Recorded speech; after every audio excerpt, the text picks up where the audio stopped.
Next up is, boy, I don't know if I'm pronouncing it right, but Vytaute is how I'd try. Hi, it's Vytaute. Vytaute. Hi. Yeah, I'm here for the first time, so thank you very much for having me here. I am an Ayurvedic sleep coach, and my question is kind of twofold. The first part of the question is both parts of the question kind of deal with my offer and the positioning of the offer. So at the moment, I'm kind of struggling to settle on some kind of fixed time frame for the services that I offer, for the problem that I solve, simply because people are so different and they come to me at very different stages of sleep issues. So some of them are far gone. Some of them only need very small tweaks in their daily routine to see a difference. And so at the moment, I am selling my consultations individually, but I also would like to have some kind of a package simply for, for commitment purposes and financially as well. I think it would be more sustainable for me. So that's the first part, the time frame. And the second part is the question of guaranteeing results. So this is something that I've been thinking about for a while. And at the moment, the way it's phrased on my website is that basically I will guide you, I will support you, but you will have to do the work because this is how it is. However, I've been seeing quite a lot, especially in the coaching space recently, people advocating for having the sort of, that I guarantee your result or you get your money back type of phrasing when they sell their packages. And this scares me a lot to put that, but I notice in my own behavior when I am looking for offers, in other services, I will always be more inclined to go for one that has that type of phrasing. So I just wanted to hear your take on this. Thank you. Okay, so I'm just pulling up some resources that may be helpful for you. So humans, we're so funny. Hey, it's like, oh my God, that stuff, all the promising results, just how unethical, and then we buy it. So that's hilarious. Yeah, so let's take a step back, just so that for everybody.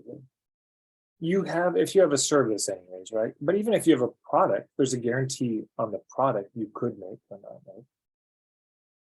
You sell hats. Well, are the hats just going to break down? Or is this a hat for a lifetime? What's the quality of the workmanship? There's all that. And if you sell like supplements, well, still a result that people are wanting. So if you have something, of course, one of the reasons people will not sign up is there's some level of risk. And one of those big risks is I'm going to spend the money, I won't get the results. Yeah, I mean, you and me too. Who wants to sign up for something that's not going to get us the results? And it's a good reminder, they're not signing up with us just because they think we're charming and they like our personality. They're signing up with us because they want something from it. And one of the big challenges in marketing is people don't get very clear about that and they don't name it, right? I just help you with anything. And they focus only on the modality and not on the result. And so that's immediately less compelling. But then you say, no, I help you with this result. And they say, well, that's great. That's relevant now, right? There's these three levels of filtering: relevance, credibility, and value. And all three of those in that order have to be achieved. So the first is relevance. So relevance is just, yes, I'm in the stadium. I have that problem. That's true. At some level, they say that's me instead of just, oh, that's nice. Second, though, is credibility. And this is the big one. Well, do I trust you to get me that result? And then third is value, which is, Well, I'm going to spend this much money. Is it worth it? What's the return on investment? And of course, promising a result, but well, and back it up will boost your credibility and the value. So it would seem like, well, that's a good idea. There's lots of thoughts on this. Thought number one, if you are going to guarantee a result, you've got to conditionalize it. You've got to make it so specific. It's like, I can help you achieve this result if the following parameters are in place, if the following things are true. So you want to pick your sweet spot. Like if there's a few ways to do this. One is you could say, it's the 3-column exercise. First column, it's too soon. Second column, perfect moment. Third column, it's too late.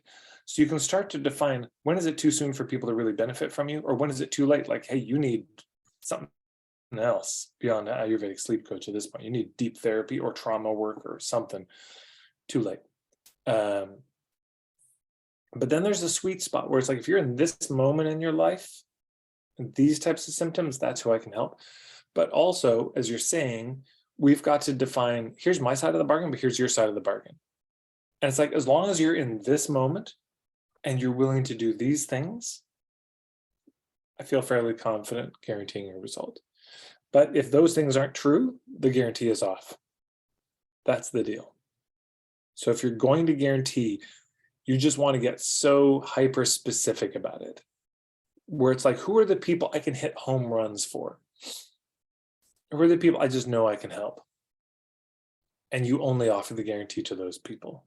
And if somebody's like 2 rings or 3 rings out of it, it's like, no, this is only for people in the bullseye. Guarantee doesn't apply to you if you're 1 ring out or 2 rings out. But there's also some resources, because of course this is a question that's come up before. So I'll just toss these in the chat. So one, there's a video I did called What If I Can't Guarantee a Result? Probably worth looking at. There's another one, Can You Ever Really Promise a Result Beyond the Tangible? Might be worth taking a look at. George Cowd did a great piece on this called Why I Don't Promise Results, and Yet I Have Plenty of Clients. And then there's also a blog post about how do you deal with risk? Top 3 core strategies for reducing the perception of risk. And all of those will probably be helpful for you, at least taking a next step on this. So how does that all land for you?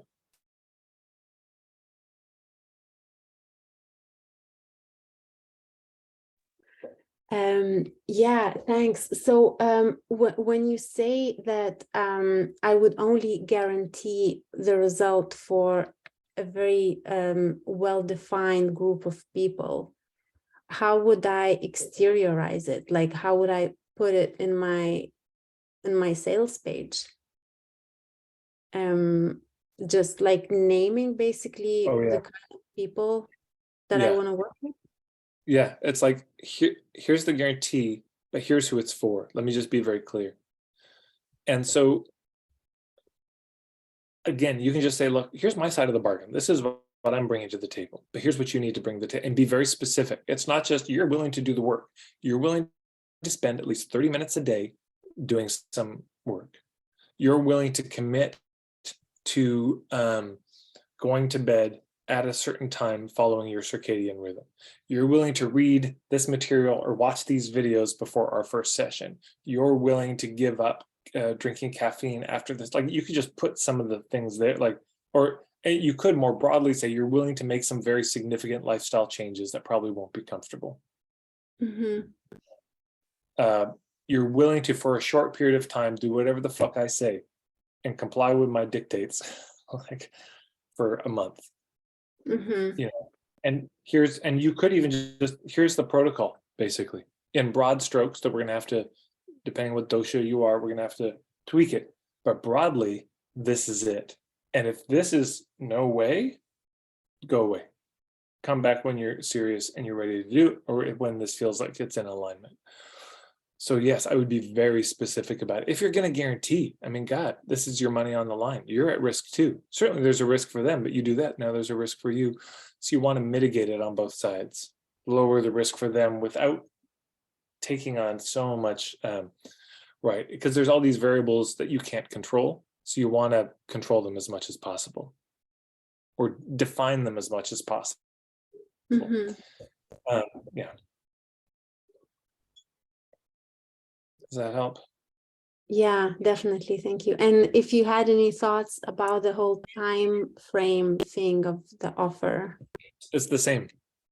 You Is know, this I would just say, think about your ideal clients, the best ones, the ones you're a really good fit for, the ones you can help the most. Think about them, and okay, what's the time frame? I would feel extremely confident. I could do it faster than, like, I could at least do it in this time.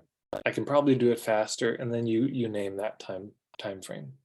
And then in the sales letter, you also say, why is it a 9-month time frame? Or why is it a 30-day time frame? And you just get very clear. Here's why I've chosen this time frame. I say, because in my experience, when I work with people who are really good fit, we can get it done in that time frame. You know, and it could also be one of these things where you say, look, part of the way you can protect both is like, we're going to do it 30 days. And if at the end of the 30 days, either side doesn't feel like it's a fit, we can just call the whole thing off. You know, and it's a prorated refund. You'll pay me for that first month, but I'll refund the rest, which can be helpful because sometimes you're working with a client and it's like, nope, they are not serious. And you can just sit them down at the end of 30 days, like, look, I just don't think this is a priority. And for a good reason. You just had a new kid. Your parents are in the hospital. You're going through a lot of stress at work. This actually isn't a good time. Let me send you back that portion of the money. And we're going to feel free to come back later when the timing is right. But then if that happens, you say, oh, shit, I should put that in the sales letter. That should be a part of the filter. Like, how do you know if this is a good time for you?